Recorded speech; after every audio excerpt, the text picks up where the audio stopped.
Welcome to SportsBeat KC, the Kansas City Star's daily sports podcast. It is Tuesday, March 16th, and I'm Blair Kerkhoff. The Missouri Tigers are back in the NCAA Tournament for the first time since 2018. Coach Cuonzo Martin's team is seeded 9th and will take on Oklahoma on Saturday in Indianapolis at 6:25 p.m. Central. The Tigers and Sooners have been scuffling lately. OU is a 2-point favorite, and the teams are familiar with each other, having met during the regular season last year in Kansas City. On today's show, we'll hear from Cuonzo Martin from his news conference after the selection show, but first, star columnist Vahe Gregorian and I discuss the Tigers and their chances on Saturday. Vahe followed the team in the SEC Tournament last week, and I covered their last 8 or 9 games, so let's get started talking Mizzou.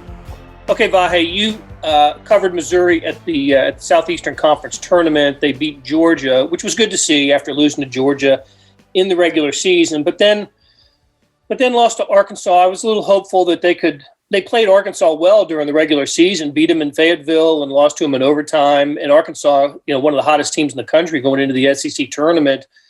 But it was just the problems that we've seen Missouri have over the last few weeks of the regular season were on display in that Arkansas loss. So let's look back quickly at that game and then maybe spin it forward and see how we think Missouri will do in the NCAA tournament. But Arkansas just took control of the game in the second half, and it was tough for Mizzou to battle back. Yeah, but you're right, Blair. You could sort of see a microcosm of the last month in that game, right? Missouri got up to a 23-13 lead. And, what is it that happens psychologically with them when they get the double-digit lead? It's been such a pattern you can no longer say, like, oh, it's, coincidence. So Arkansas promptly goes on a 16-0 run and gets the lead back. But that's not the game. I mean, the game is in the second half when Arkansas gets another little burst like that, and Missouri just couldn't quite counteract. They hang tough, they keep playing, but they just get into these kind of funks where one bad shot leads to another bad shot, right? Not just missing, but taking bad shots. They shot early in the shot clock way too many times. It was a bizarre game in the sense that they had 10 offensive fouls, 10, charges basically called on them. Cuonzo said he'd never seen anything like it. I don't know that I have. And Arkansas had 5. That would normally be a lot. But so it was just a weird game. But it seems like they have a weird game all the time, and they get a couple things going. We know by now that Tillman is kind of a focal point, and he's not really been able to answer that responsibility, I guess is one way to put it, in the last couple of weeks. He had 0 rebounds in that game against Arkansas. There's a little bit of a school of thought that he's still, I think, still struggling from whatever the death in the family was that had him miss 2 games with a leave of absence. I don't know what's really true or not true, but I think that it's pretty crucial for him to be very aggressive in this game, and even to the point of if he gets that second foul early, then so be it. But him being passive is part of the issue for them. Yeah, look, the 0 rebounds is just unacceptable for a player his position, his size and position. Yeah. And I thought it was interesting. Xavier Pinson, after the game, Xavier, I should say, he met the media for the first time really in weeks. I hadn't seen him on a Zoom call since I've been following the Tigers. So it was his first time. And he actually kind of subtly said something about needing the big fella to be better, to be more aggressive on the offensive side, to look, get in position, look for his shot. And then it goes without saying he's got to be a better rebounder. So I do think that Missouri's advantage a lot of times is Jeremiah Tillman. He's the guy nobody else has. And when he's coming up empty, or to the extent that he was against Arkansas, that really is a detriment to Missouri. But the other issue I have with Missouri, when they're not playing well, I keep waiting for one of the guards, the experienced guards, Drew Smith, Mark Smith, Xavier Pinson, to take charge. To to draw the line in the sand and say we're not, this isn't happening anymore. And I don't know exactly what that looks like, but it's maybe on the defensive end he gets the great stop but that doesn't happen as much as I guess I would want it to happen for an experienced team. Yeah, you're right. And you know what's weird, Blair? It's sort of counterintuitive, but they're 7-1 in games decided by 5 or fewer.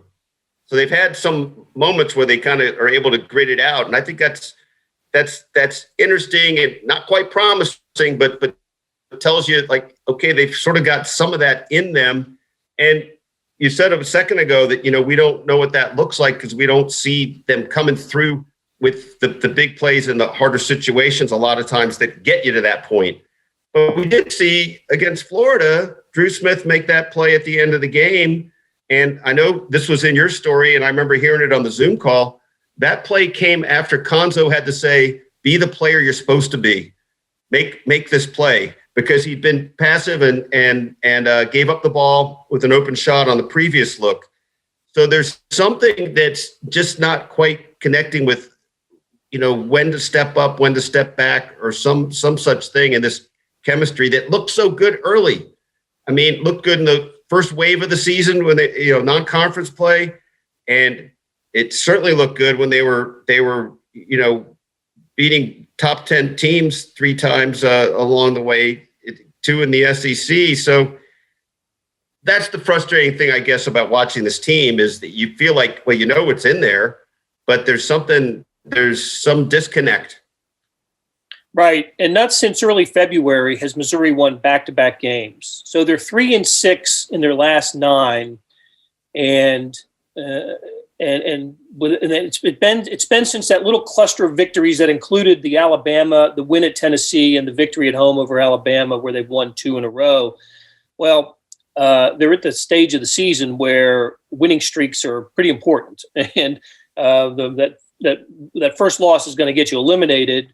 Missouri takes on an Oklahoma team that is actually, from a record standpoint, is playing worse than the Tigers right now. The Sooners have lost 5 of 6 after jumping, like Missouri. Oklahoma jumped into the top 10 at a certain, about the time Missouri did, because Oklahoma was going through a great phase where they were beating ranked Big 12 teams, and then all of a sudden they ran into a snag, and they lost to Kansas State, and then lost to Kansas in the quarterfinals of the Big 12 tournament. So Oklahoma's coming in on a little bit of a down note as well. It's an 8-9 game, and I know that you have consulted the trusty NCAA tournament book to do the handicapping on this. I didn't realize that so at least for the last couple of years, the 9s have had great success against the 8s. Yeah, and overall, I remember that it was always closer than anything else, and that the 9s might have a little advantage overall in it. So it's 72-68 historically, but radically that way the last 2 NCAA tournaments: 4-0 in 2019, 3-1 in 2018. So whatever that tells us, it's hard to know. It is interesting, though, to your point, these are 2 teams that have both been on the skids coming into this. And so as much as, this happens all the time with a fan base, right, that the fan thinks about their team's liabilities. And, the Missouri fan has a little of that, the woe was us going. But Oklahoma's sort of had the same thing going. Now, for whatever it's worth, Lon Kruger obviously is a much more experienced NCAA tournament coach than Cuonzo. But I don't know exactly what that means. We're in a really unprecedented moment with even the oddities of the bubble, all these different things going into this sort of stew of factors in this game I think it makes it harder to predict than it even normally would be. I agree. How interesting. First of all, the start of the tournament's been pushed farther into the week, right? The first 4 is not until Thursday. In previous years, those games were on Tuesday and Wednesday night. And then the first games of the first round games would be on Thursday. It'd be Thursday, Saturday, and then Friday, Sunday for the regionals. Instead, they're Friday, Sunday, and then Saturday, Monday, so we can have second round games on Monday. Then the following week, it's even pushed farther. Regional championship games will be on a Tuesday night. So it is different. And we did get to speak to some Missouri players on the selection night. Drew Smith, as he always is, was illuminating when his, just taking us into, what's happening with the players in Indianapolis. The Tigers, you were with them in Nashville. You came home to Kansas City.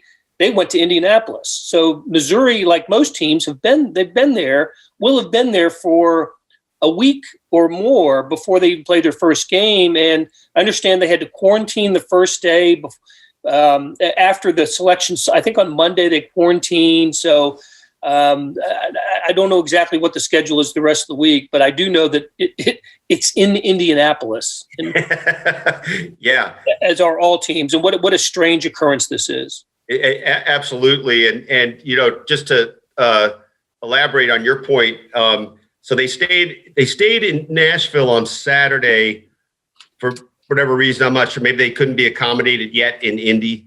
So they went right from Nashville Sunday to Indy. Spent the afternoon at the Speedway because they were waiting for their hotel assignments and they were going to get tested, I think, when they got to the hotel, et cetera, et cetera. But I thought it was kind of interesting when Jeremiah Tillman was asked if he was looking forward to going into the bubble. He goes, no, not at all. Right. Like, we're going to be locked in our rooms 24/7, but then he sort of, made the point that we understand it's what we have to do. But that does speak to a little bit of, the mindset and being there that long. It's really interesting. Blair, Cuonzo made this point, and it's going to be true of every team, right? But it actually be exactly the same.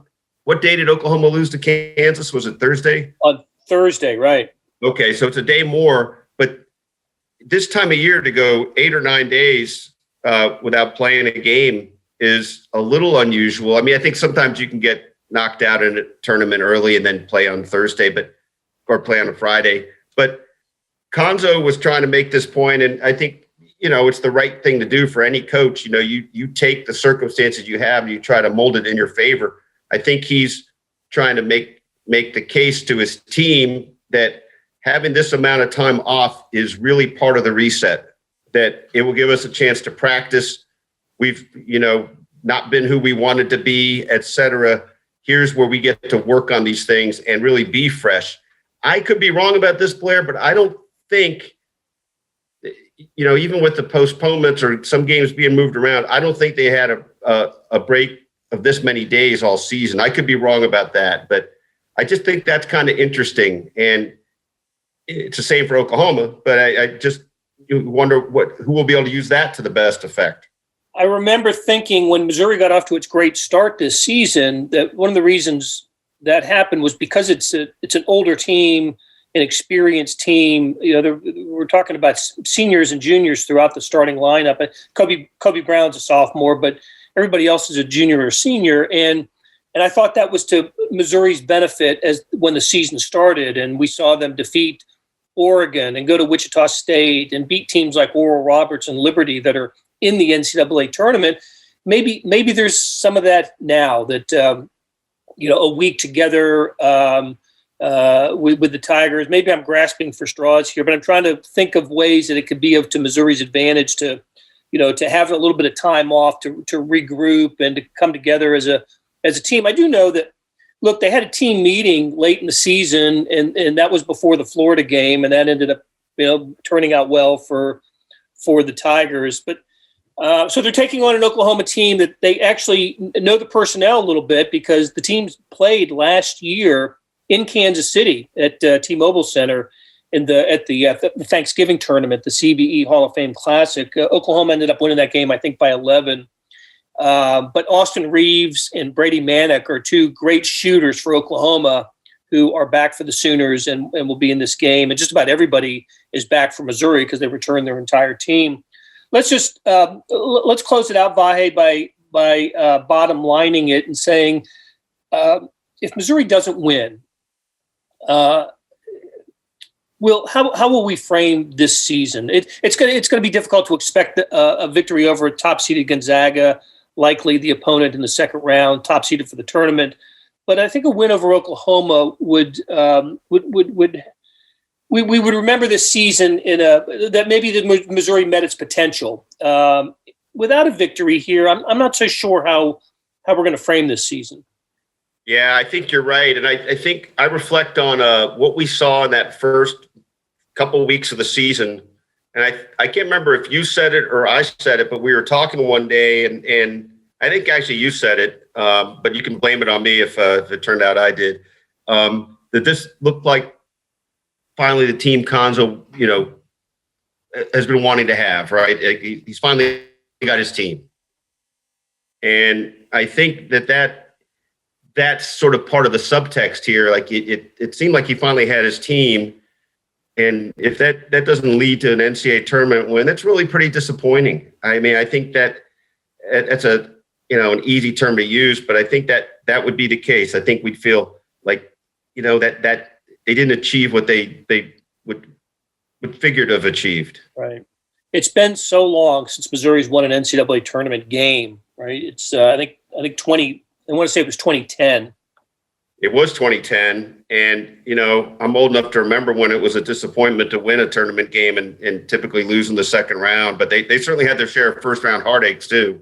Right. But it has been that's the longest, Blair, since the gap between 1944 and 1976 for Missouri. How about that? And that 1944 win was a game that isn't played anymore. It was a consolation game, I think, of some sort. It was a third round thing. Right. So I think that's a fairly notable point. I mean, especially given the change in eras when it's much more many more teams get in. Right. Okay, we're going to take a break, and when we come back, we'll hear from Cuonzo Martin after the Missouri after the selection show. He met with the media, and we'll play his interview in full, and we'll bid farewell to Vahe Gregorian for now. But he and I will reunite in Indianapolis. We are the Stars coverage team in Indy for the NCAA tournament. In Indy, that's not to say that there aren't many other Star columnists and reporters covering the tournament, but you and I will be on the ground in Indianapolis. I'm really curious to see what that's going to look and feel like in the most unusual of, I want to say this is NCAA tournament number 82 or 83, but the most unusual one because of the circumstances. So, Vahe, look forward to seeing you there. Wait, I want to clarify something. Number 82 or 83 for you or for both of us combined? Just overall. That's a good point. All right, Blair. Thanks. All right, take care. Hey, it's Blair. We have a special subscription offer for SportsBeat KC listeners, unlimited digital access to the Kansas City Stars award-winning sports coverage. Sign up now for 1 year of Sports Pass for access to all the sports news, features, and columns presented on the kansascity.com site, and it's only $30. That's a 40% savings off our regular rate. Your subscription will automatically renew after the initial term at $50 unless you tell us to cancel. Your subscription helps support the sports coverage of kansascity.com and the Kansas City Star, and that support has never been more important.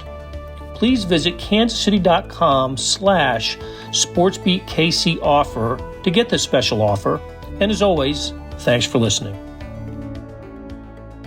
Coach, congratulations on getting into the tournament.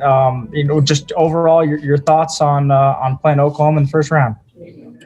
Well, first and foremost, excited to be back in the tournament. I'm happy for our guys, our program, administration, everybody that's involved with making this go, man. It's not an easy thing to do, so certainly happy for our guys.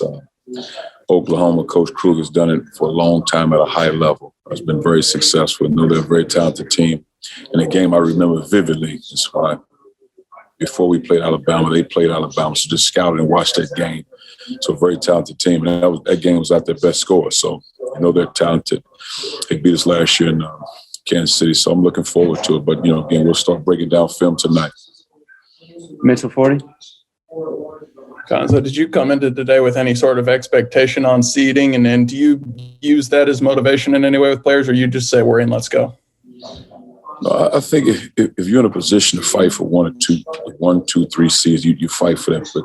But after that, man, it's you in. You're grateful to be in, and let's play some good basketball now. That's how I looked at it. And I feel like we have a great opportunity, first and foremost, with Oklahoma. Ben Arnett. Cuonzo, you just saw these guys a year ago, and they bring back a lot of the same people in key spots. Is last year worth looking back at and revisiting, or is too much time passed? Oh, yeah, we would. We would, because there are certain tendencies that, coaches and teams have. So we'd always look at that. I mean, why not? You got plenty of time to do it. But you also watch key games. And the biggest thing, you will probably watch at least 5, 6+ game film. I would certainly watch last year's game film. And then you kind of watch teams that play a similar style to how we play and how they played in that game. And Oklahoma is normally not a zone team, so you don't have to watch that as much, but you got to be prepared for anything. Eric Blum. Kind of similar to you guys. You guys lost 6 of 9 going into the tournament. I think they lost 5 of 6 going into the tournament. I mean, just these are two. It seems you guys have kind of similar resumes. Does that, you think, make for a usual March type of game, or what do you think? You have to bring it up like that, but no, it's simply basketball. Conference play stuff happens. Teams compete. I just think tournament time is a fresh start for your teams. Oftentimes, when you're playing league games, teams get familiar with you. You have those same internal doubts that you have when you played against a team didn't play well, whatever, good or bad. I just think this is a fresh start, exciting times, man, and just tremendous opportunity. Dave Matter. Yeah, I was going to touch on that, but how much can your team kind of benefit from a restart or a refreshed time here, where you get some, not time off, but time away from games? I think a great deal. I mean, because I thought it was great. You playing Saturday, so it gives you enough time to practice. I thought we practiced for like an hour this morning. I thought we had great energy in that morning practice. And I think for us, the more we're able to practice, the better we are as a team. And just to get back to kind of who we are going inside, outside, good shot selection on a consistent basis. And part of good shot selection is being able to get the ball inside to Jeremiah when he's assertive and he's aggressive. Because when that doesn't happen, if he's not assertive, then all of a sudden you got questionable shots in there because the guys are kind of out of their character, so to speak. So we got to get the ball inside to him and just flow through him. Ben Hawkins. I just wanted to follow up on Jeremiah. Maybe not the best SEC tournament for him, but a good game prior to that against South Carolina. What needs to happen at practice this week, preparation, to make sure you get the best out of your big man? Really just him understanding who he is, getting back to that. Again, obviously, he had to lead the team, and that was understood. So now just him getting acclimated, getting back to playing the way he knows how to play the game, playing with energy, playing with passion, running the floor, rebounding, and just even in watching screens, when he's setting those screens, diving to the rim aggressively, all those little things that made him good.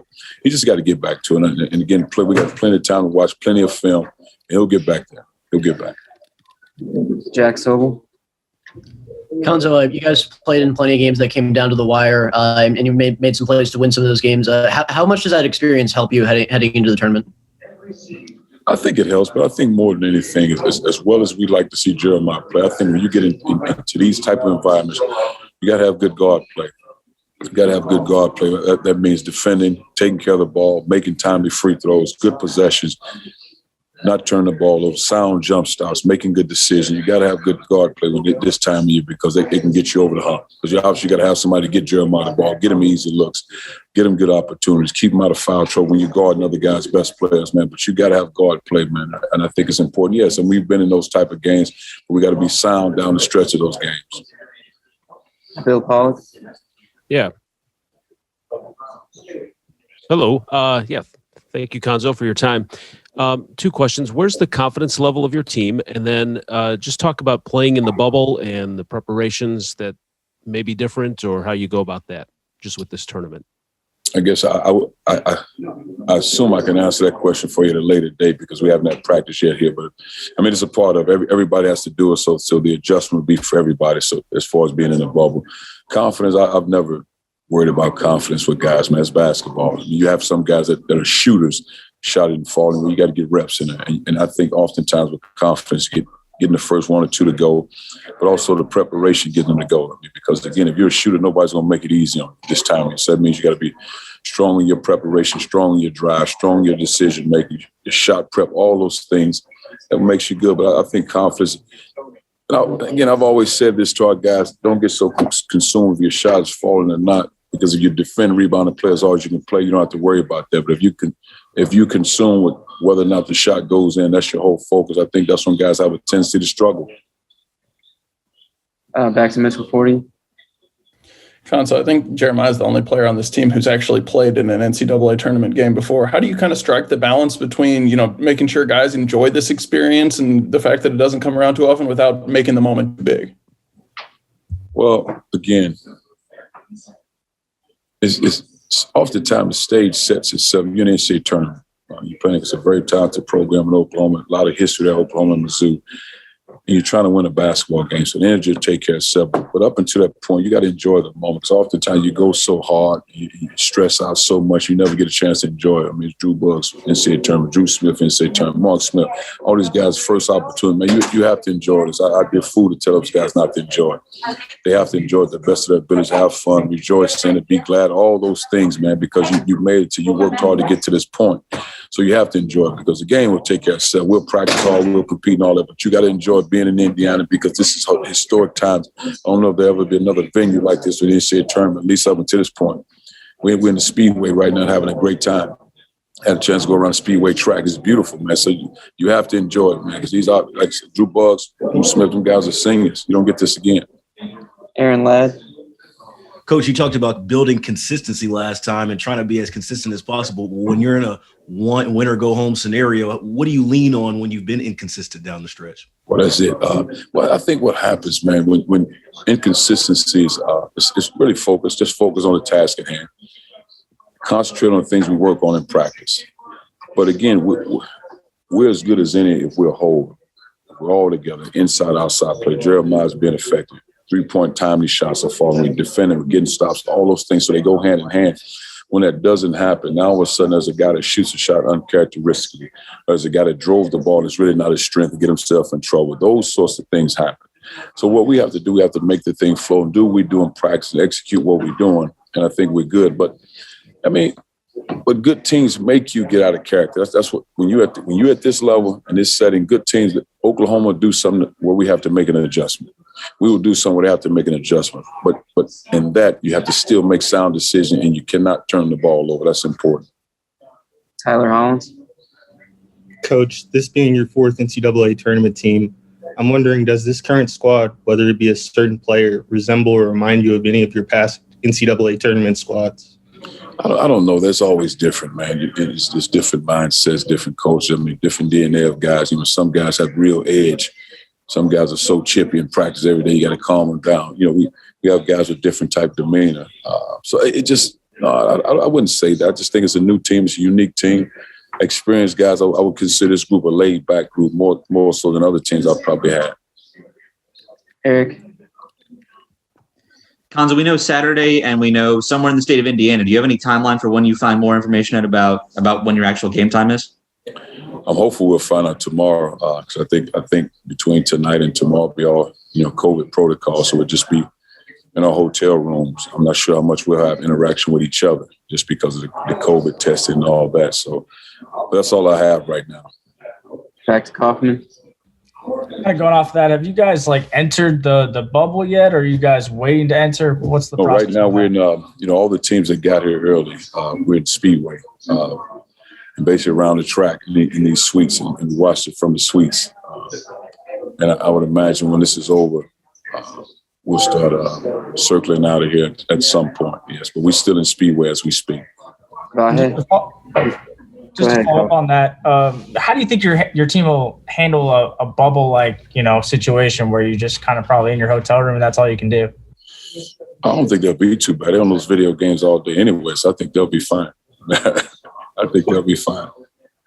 Vahe?